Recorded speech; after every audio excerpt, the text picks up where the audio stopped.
If the parent wants to look at the financial insights or the overview of invoicing, they can do that by navigating to the analytics page, which is present in the sidebar of invoicing.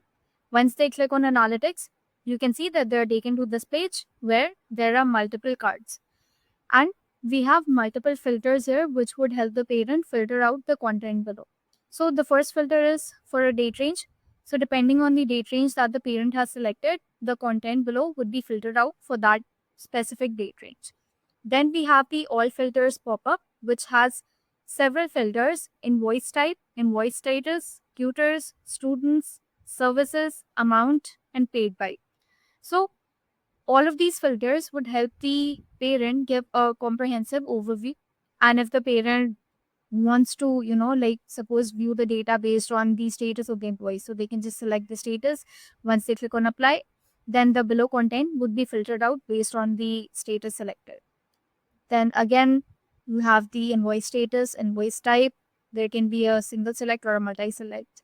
Then we have the services. Then coming below, there are a set of cards. This basically shows the number of invoices that the parent has currently pending, the parent has paid, overdue, cancelled, and refunded.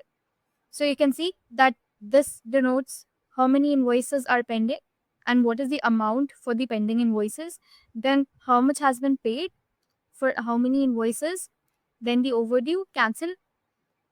Then coming below, we have this card which contains the amount that the total amount that the parent has paid.